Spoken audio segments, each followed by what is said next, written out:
Hi, how's it going? As schools come back for the fall, Was it good? Did it turn out okay? the Delta variant poses a different threat The purple's my favorite. to students and principals like Cameo DiDomenis. Yeah, I think we have to look back on what we've learned over the last year. She runs Ryan Elementary STEAM School in Lafayette, I love when you even said the picture with it. where 500 students are back in class, 150 more than at its peak last year. We were sitting here a year ago not knowing what to expect bringing kids into school. I think what scares me is the thought of what if?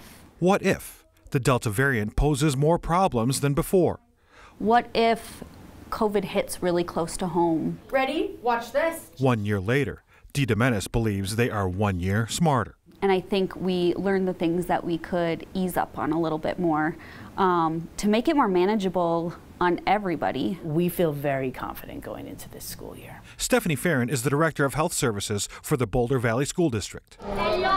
She says buildings will still be disinfected, but it won't look like last year. So our cleaning is still, very high.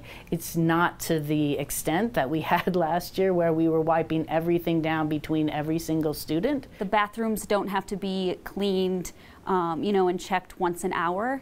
Now, they're deep cleaned a couple times a day. We've realized that it's okay to sit on a rug together. Not every pencil has to be wiped down between uses. Not every student has to be quarantined.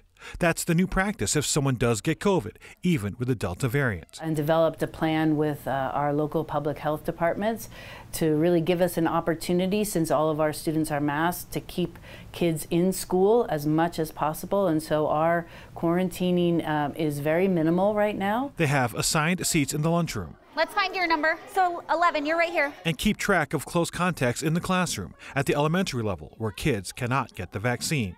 The plan is to isolate the fewest number of students possible if someone is sick. I'd rather start with being more loose because kids need to be in school. Individual students who are out will work with their teachers to make up for lost assignments, different than last year, but the same as pre-pandemic. If an entire classroom or school has to be quarantined, the district is prepared to go back to temporary remote learning. Having more students in classrooms, we just have to think creatively, and our teachers and our district has been doing that. At the high school level, last year's cohorting or separation of students is gone. We did not see any significant spread in our classrooms. Farron credits masks, hand washing, and filtered ventilation systems. We feel that was based on all of those mitigation efforts. Where we saw transmission was usually within athletic activities that were indoors, where there was a lot of heavy breathing. That's last year.